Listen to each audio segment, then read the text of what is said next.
Bonsoir à tous, bienvenue dans votre émission La Réunion Léla. On espère que vous avez passé une bien belle journée, que la soirée s'annonce, je dirais, des meilleures.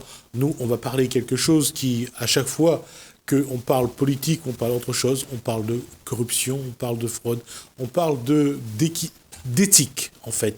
On va parler d'éthique avec Anticorps.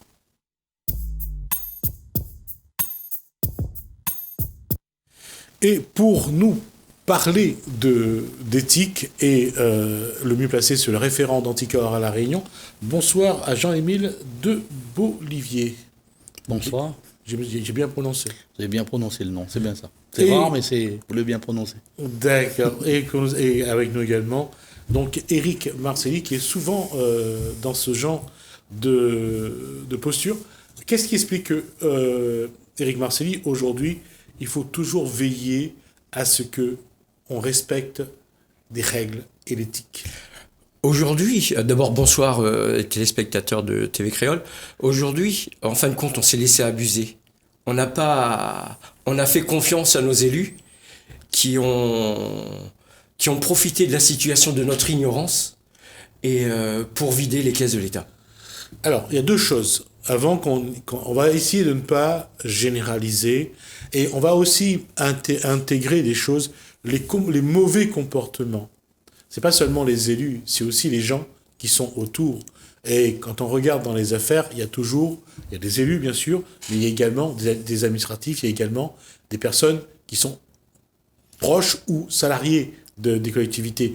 Et peut-être pour ça aussi qu'il faut faire un petit peu la part des choses, parce qu'il faut aussi reconnaître que l'être humain, il n'est pas perverti seulement quand il est élu, quand il est dans une collectivité. Mais l'exemple vient d'en haut. L'exemple vient d'en haut. On le dit toujours, un enfant, il est innocent. Il a des rêves, il a des joies, il a des peurs, et ainsi de suite. Mais les hommes politiques, l'exemple d'en haut donne la mesure pour le bas. Donc on cherche tous un intérêt personnel. On l'a bien vu sur ces dernières élections, quelle que soit la commune. Mais vote pour un tel parce que moi, on a un petit intérêt derrière. Mais on voit pas l'intérêt général de la population. Donc on va commencer à voir l'exemple d'en haut. Ce qui montre que l'individu déjà, lui, il est intéressé. On l'a perverti. On l'a perverti. Je viens de vous dire, l'enfant, au départ, il n'est pas intéressé. On ne l'a pas éduqué à travailler en collectivité, à partager. On a fait un semblant de partage. Mais plus on grandit, plus on cherche notre intérêt personnel. Et ça, c'est pas bon pour la collectivité. Jean-Émile de Beaulivier, il y a une question pour continuer sur ce que vient de dire Éric Marcelli. La perversion de l'être humain, c'est quelque chose que, dans Anticorps, on doit d'abord prendre en compte? Disons que nous prenons en compte un peu tous les critères qui amènent, justement, qui vont amener les gens, les mauvais comportements et les comportements déviants. Donc c'est sûr que la perversion fait partie de ces critères. Alors, on va rester sur ce qu'on appelle la politique. Pour ces élections municipales, avant le 15 mars, est-ce qu'il y a eu une démarche d'Anticorps pour essayer de mettre un cadre, pour essayer d'inviter les futurs candidats, devenus maires aujourd'hui ou conseillers municipaux? Est-ce qu'il y a eu une démarche pour les inciter à adopter une posture? Effectivement, nous avions au niveau des élections municipales, il faut savoir que déjà en 2014, nous avions fait une charte et qu'on avait demandé à des élus de signer cette charte, mais que la charte c'était quelque chose de global. Et cette fois-ci, on a changé de méthode au niveau d'Anticorps, au niveau de l'association. Nous avions fait 30 propositions. 30 propositions qui étaient basées sur 7 principes qui s'appellent la disponibilité des élus, la prévention des conflits d'intérêts, la reconnaissance du rôle des élus de l'opposition, ensuite la transparence de la vie publique, la lutte contre la corruption, le contrôle de l'action municipale, aussi la participation citoyenne aux décisions locales. Donc nous avons axé sur ces 7 principes. On avait décliné des propositions qui pouvaient aller par exemple dans la disponibilité des élus pour des communes plus éthiques, c'est-à-dire on a un mandat unique, localement, c'est-à-dire on est maire, on n'est pas conseiller départemental, voilà. Et par contre, et limiter le nombre de mandats à 2. C'est un exemple, par exemple, pour la disponibilité des élus. Combien de candidats à l'époque ont adhéré à à sa charte? Adhérer à la charte, on a eu des appels de candidats qui se disaient intéressés par les propositions et les principes qu'on déclinait, mais qu'on leur a transmis. On leur a transmis, voilà, les 30 propositions, elles sont là, avec toutes les avec les déclinaisons qu'on avait données. Mais on a eu à peu près, pour répondre exactement à votre question, on a eu 5 ou 6 candidats qui ont été intéressés. D'accord. Qui ont pris contact avec Anticor. D'accord. Maintenant que les élections sont terminées, que les maires sont installés, surtout les nouveaux maires sont installés, est-ce que vous allez continuer à véhiculer cette charte? Est-ce que vous allez continuer à proposer ce cadre aux nouveaux élus? Tout à fait, c'est un combat quotidien. Je fais un appel aux élus, c'est pas trop tard pour prendre contact avec nous, par exemple, et puis pour essayer. Il faut savoir qu'Anticor, nous ne sommes pas les oraux qui arrivons et qui tranchons dans le lard. Moi en tout cas, si j'ai choisi cette place de référence, c'est aussi parce que justement c'est une action qui se continue dans le temps, qui doit se continuer dans le temps, et aussi au niveau de la formation des élus, au niveau des rencontres, et nous avons un rôle de conseil aussi au niveau des élus. Est-ce que Éric Marcelli, quand on regarde la démarche des politiques aujourd'hui, est-ce qu'ils ont besoin d'être accompagnés, qu'on leur rappelle le comportement qu'ils doivent avoir, un comportement exemplaire dans leur fonction? Mais bien sûr, l'accompagnement, on sait très bien que la formation, c'est tout au long de sa vie. Et surtout, quand on est jeune, quand on débute en politique, on a besoin de cet accompagnement pour savoir où on va et comprendre le fonctionnement de notre Constitution. Beaucoup d'élus ne connaissent pas la Constitution, ils sont élus, et puis il y a plein autour d'eux, on va dire, il y a toute une cour qui est là pour, soi-disant, faire passer des lois, et manque de peau, une fois pris dans l'engrenage, l'élu est coincé, et comme il n'a pas sa référence, il n'a aucune référence dans ce cas-là, il s'est dit, je ne savais pas, je n'étais pas au courant, hein, parce qu'on sait très bien qu'un élu passe, mais les administratifs restent. Mais il y a quand même une situation aujourd'hui, on voit un projet sort, on cherche bien sûr le maître d'ouvrage, et on sait qu'aujourd'hui, dans les traditions de la Ve République, que sur ce marché-là, il y a 10% du budget qui est réservé à des dépenses occultes, entre guillemets. Là, ces dépenses occultes, c'est ce qu'on dit, on le sait, et est-ce qu'on en a la preuve? C'est là le problème. Et on dit bien des dépenses occultes, donc cachées, donc on ne sait pas trop, mais chaque citoyen n'est pas dupe. Vous voulez parler d'un ouvrage d'art qui est situé vers le nord de Saint-Denis? Non, je pas parle spécialement. Non, je parle pas spécialement. Mais localement, on le sait très bien. Comment ça se fait que cette route va être arrêtée alors que l'audit n'a pas été fait correctement, d'après moi, hein? Dès le départ, on a dépassé le budget de cette route, hein. Là, on parle de la nouvelle route du littoral, c'est ça? Exactement. Alors, de toute façon, si on parle de la route des Tamarins, oui, c'est pareil. Exactement. L'ouvrage a été prévu pour 650 millions. Oui. Mais ça s'est arrivé à 1,3 milliard. Je comprends. À la livraison. C'est à se poser des questions. Moi, quand je vais acheter un produit dans une grande surface, ça coûte tant et je sais combien que ça me coûte. Le basculement des eaux de l'Est vers l'Ouest, au départ, c'était 400 millions de francs à l'époque. C'est passé à 1,2 milliard de francs. Donc, c'est pour montrer qu'il y a soit les services compétents ne le sont pas au moment de prévoir le budget pour les ouvrages, soit derrière, certains commettent exprès des erreurs. Il y a plusieurs personnes qui ont écrit sur l'incompétence de nos élus, que ce soit réunionnais ou métropolitains, dont Philippe Pasco, qui a écrit plusieurs livres, Les payeurs d'État, qui ont vidé les caisses de l'État, on le sait très bien, et nous avons quelques exemples chez nous à La Réunion. Et qu'est-ce qu'on fait? Ils sont impunis. Donc qu'est-ce qu'on fait? Donc je suis content qu'une association comme Anticorps soit présente sur l'île de manière à essayer de remettre les pendules à l'heure. Juste pour dire, je me rappelle un projet de 10 millions au départ qui s'est terminé à 41 millions au moment de la livraison du projet, de la structure. Malheureusement, Jérémy de Bolivier, là, on voit que on surenchérit les projets. Est-ce que aujourd'hui Anticorps peut déclencher quelque chose qui pourrait essayer de faire en sorte qu'on essaye vraiment d'arrêter de détourner de l'argent sous des pratiques malhonnêtes? Oui, ça fait partie aussi du but de notre association. Il ne faut pas oublier que l'objectif de l'association, enfin le but, pardon, c'est l'éthique en politique et la gestion de l'argent public.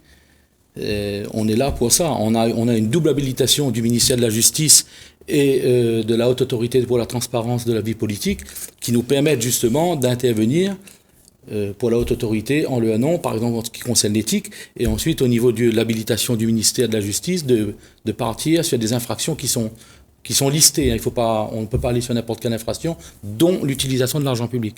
Mais je voudrais rebondir sur la corruption et comment ça se passe dans le monde par rapport à ce que disait Éric Marcely. Il faut savoir que la corruption, on a commencé vraiment à voir la corruption, c'est quand on a commencé les lois de décentralisation. On a mis... Alors ça nous ramène à 1981 avec François Mitterrand. Voilà, et on a commencé à décentraliser, mais on a donné aux maires beaucoup de pouvoir et on ne les a pas formés. C'est bien beau de jeter la pierre, on jette la pierre en disant voilà, ils devraient savoir, mais si on ne forme pas, il avait dit justement tout à l'heure, une chose principale, c'est la formation. Ces gens-là ont été, il y a beaucoup, je ne veux pas dire tous, ils ont été jetés dans la fosse aux lions sans avoir forcément des consignes. Donc la corruption, elle est née, elle a commencé, la corruption locale, elle a pris beaucoup d'ampleur depuis les lois de décentralisation. C'est vrai que si on se réfère à notre, à nos archives, quand on regarde, il y a quand même quelques ministres, il y a quand même quelques hommes proches du président de l'époque, de François Mitterrand, qui ont été pris dans des affaires aussi. Voilà. Et il faut savoir que nous, Anticorps, au niveau de l'action, qu'on engage, on est quand même pas mal sur beaucoup de choses où il y a des détournements de fonds. Énormément de détournements de fonds. Et les détournements de fonds, je veux dire, quelquefois, elles sont aussi... Ça peut arriver par ignorance. Vous preniez l'exemple qu'on fait on va sur un projet, et ensuite on arrive des avenants. Ça peut être sûr, à un moment donné, dû à la réalité du terrain. On sait que les choses évoluent. Par contre, quelquefois, c'est vraiment voulu.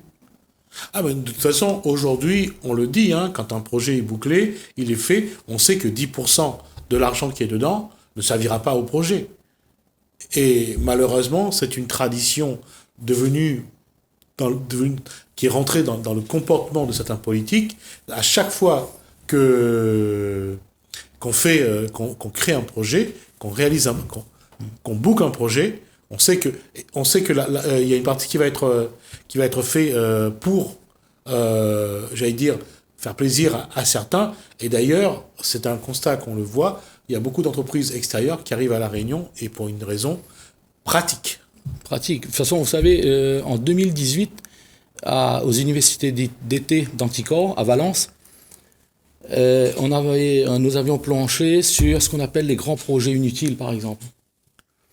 Et c'est là qu'on a vu, justement, par exemple, il y a des projets qui ont été...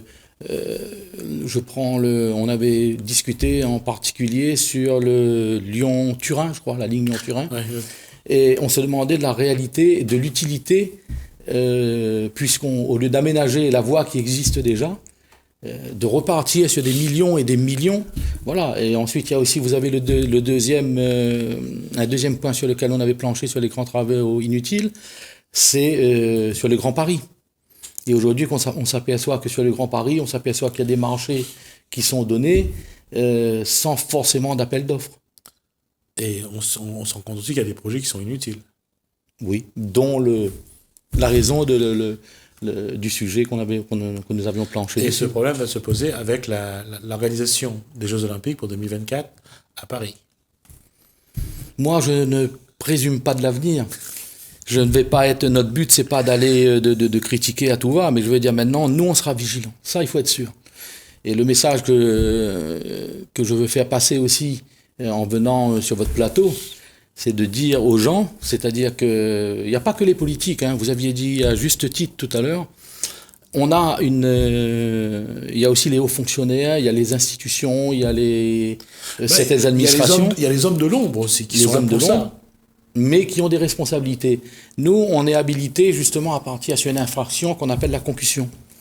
Donc ça veut dire ça, on va commencer à regarder. On va juste expliquer c'est quoi la concussion. La concussion, c'est joli, comme ça tout le monde ce sera plus clair.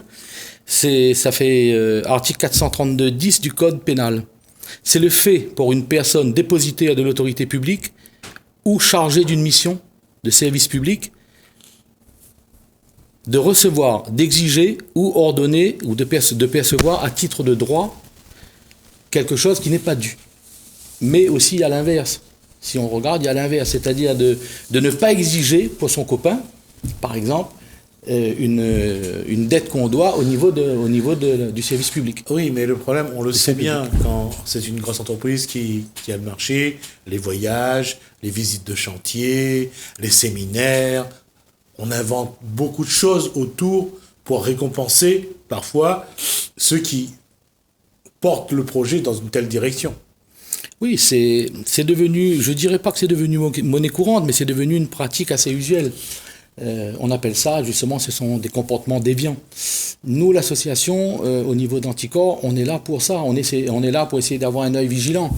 C'est vrai que c'est très difficile parce que je ne vous cache pas que, par exemple, depuis le déconfinement, je suis énormément sollicité. Bon, il y a aussi, il faut le reconnaître, certaines rancunes politiques, mais nous, on ne rentre pas là-dedans. Je veux dire qu'il n'y a pas de... C'est pas notre objet, donc on remet les choses en place. Mais par contre, c'est vrai qu'on on travaille sur des dossiers aujourd'hui qui parlent de ça.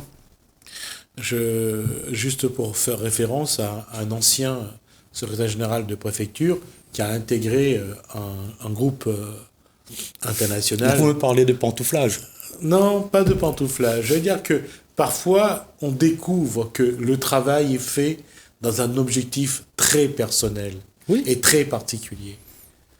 Combien de hauts fonctionnaires, un jour, arrêtent leur métier et intègrent un gros groupe après avoir facilité certains dossiers?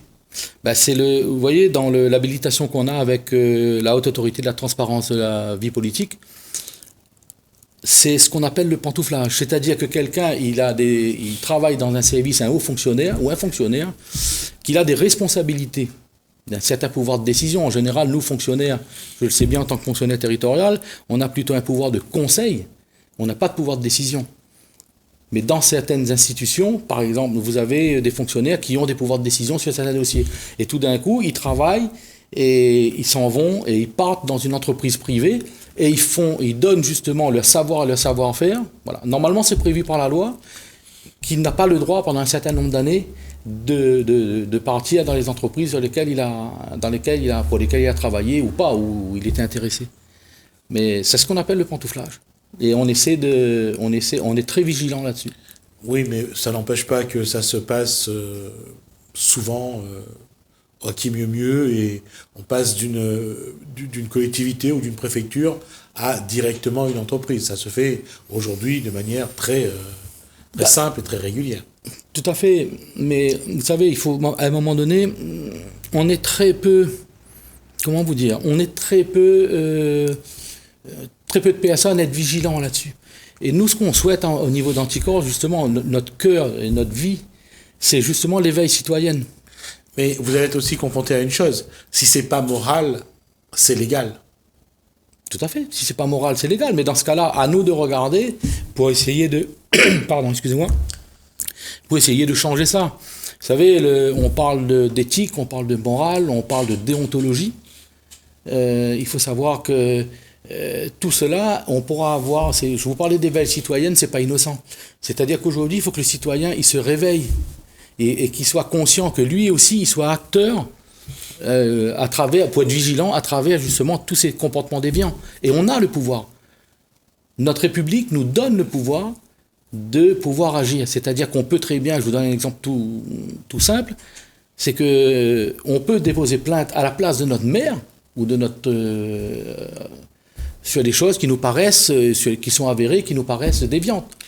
À la place du maire. Je rebondis sur ce que dit Jean-Émile de Bolivier, c'est que l'article 14 et 15 des droits de l'homme autorise à tout citoyen de demander des comptes à nos institutions. Mais par l'ignorance des lois, le citoyen lambda ne le fait pas. Et aujourd'hui, il y a une phrase qui est très belle que j'ai retrouvée. L'article 16 de la des droits de l'homme dit « L'ignorance, l'oubli et le mépris des droits de l'homme sont les seules causes des malheurs publics et de la corruption de nos gouvernants. » Donc ça dit tout. Donc tout est inscrit déjà dans la loi, mais seulement comme on nous a mis dans l'ignorance depuis des années, et que le citoyen, on nous a aussi manipulé avec des aides sociales. Je comprends les aides sociales, hein, mais on nous donne un petit bout de par là, un autre petit bout de par là-bas. Ça fait que nous, on est contents. On nous gave des émissions de télévision, on nous met en boucle des informations qui n'arrêtent pas de tourner, qui sont fausses dans la plupart du temps, de manière à ce qu'on mentalise les gens dans cette situation et qu'ils n'aillent pas chercher l'information. En fin de compte, on devient paresseux du cerveau. Si vous me permettez de réagir, nous avons dans le 7e principe que je vous ai énoncé tout à l'heure, c'est ce qu'on appelle la participation des citoyens aux décisions locales. Un exemple, on lutte pour la mise en place de la commission consultative des services publics locaux. Un exemple, c'est quelque chose qui est obligatoire. C'est-à-dire que ça permet aux citoyens, à travers cette commission consultative, de pouvoir regarder un peu ce qui se passe à son niveau. Mais il faut savoir aussi exactement ce que nous, on préconise aussi, c'est le fait que le citoyen il doit être responsable. C'est bien beau de dire quelquefois, oui, on nous a mis sur cette route. Enfin, moi maintenant, m'a dit en créole, à un moment donné, il ne mange pas tout ça qu'il donne à où. Ça que les bons, on y prend, ça que les pas bons, on y prend pas. Et nous, les assez adultes et matures pour pouvoir arriver à comprendre qu'aujourd'hui, si mi sens qu'une affaire n'est pas bon, et ça a été tout le long de ma carrière, dans mon ancienne carrière, j'arrive à 40 ans de service public aujourd'hui, ce qui n'était pas buvable, je ne l'ai pas bu. Mais il y en a combien de personnes comme ça? Il y en a combien qui sont capables de dire aujourd'hui je rencontre pas mal de personnes, ah ben il est comme ça, c'est normal, il est comme ça. Je dis non, c'est pas comme ça. Je réagis comme vous dans cette situation. Tout à fait. Hein? Mais on est combien? On est une petite poignée. Non, mais justement, le fait de travailler, si vous permettez, c'est ça, le fait de travailler et de travailler sur l'éveil citoyen, c'est ça. C'est-à-dire il faut qu'il se responsabilise. Il faut absolument que le citoyen se responsabilise. Parce que ni Anticorps, ni l'action on va se tutoyer, on se connaît depuis quelque temps, depuis même très longtemps, l'action qu'on mène, si les gens n'adhèrent pas et puis que c'est armons-nous, partez, ça ne marchera pas. Comment demander à un citoyen qui parfois n'a même pas de quoi payer son loyer, payer son carburant, payer à manger pour ses enfants, de penser qu'il doit lutter contre la corruption, contre des malversations, alors que la seule chose dont il a besoin, c'est de pouvoir mettre à manger dans sa marmite. Oui, effectivement, ça va être très difficile de porter ce message-là. Mais il faut savoir que c'est quand même, ça coûte énormément, ça coûte de 100 milliards pour la fraude fiscale, 120 milliards pour la fraude fiscale, 100 milliards. Ce qui veut dire que cette fois-ci, pour répondre plus précisément à votre question, tout ce qui ne va pas... Juste pour dire, l'État a fait rentrer en 2019 15 milliards, je crois, de fraude fiscale. 15 milliards. 15 milliards. Sur 120 milliards estimés. Voilà, 120 milliards estimés. Mais ce que l'État n'a pas fait rentrer dans la caisse, c'est tout ce que les élus, tout ce qui a été volé aux collectivités et à l'État. Et c'est ça qui est le plus dur. On va chercher dans les entreprises privées l'argent, d'accord, il y a eu de la fraude, il faut faire rentrer. Quand est-ce qu'on va mettre en place le même système pour récupérer l'argent que les élus détournent? Ils se votent des lois déjà pour se protéger. Donc il faudrait déjà contrer cette loi. Non, mais pour répondre à ce que vous disiez, c'est effectivement, le citoyen, lui, va regarder ce qu'il vit tous les jours. Et souvent, ce qu'il demande, c'est le citoyen qui demande le clientélisme. Mais à un moment donné, il faut leur faire comprendre à lui. Il faut leur faire comprendre à lui que, d'accord, mais ce que mi gagne pas aujourd'hui, si mi gagne pas, si moi n'a pas de travail, si moi n'a point de... C'est peut-être que l'argent est parti ailleurs. Soit c'est de l'évasion fiscale, qui s'appelle aussi l'optimisation fiscale, voilà, et qui n'est pas c'est quelque chose de légal. Vous parliez de choses légales qui sont pas forcément morales, mais qui sont légales. Voilà un exemple. Maintenant, tant que on n'a rien à dire, je veux dire que nous, on va pas critiquer. On demande le respect de la loi au niveau d'Anticor. Nous n'allons pas demander, ça existe, mais à nous d'essayer de faire changer les choses. Mais maintenant, s'il veut essayer d'avoir quelque chose, et la deuxième question qu'il faudra qu'il se pose, c'est, OK, moi aujourd'hui, je ne gagne pas forcément. Mais comme ça, mon enfant, ça devenir demain. On reste là-dessus et on espère que ça va vous permettre de réfléchir. On recevra de nouveau Jean-Émile de Bolivier dans une prochaine discussion.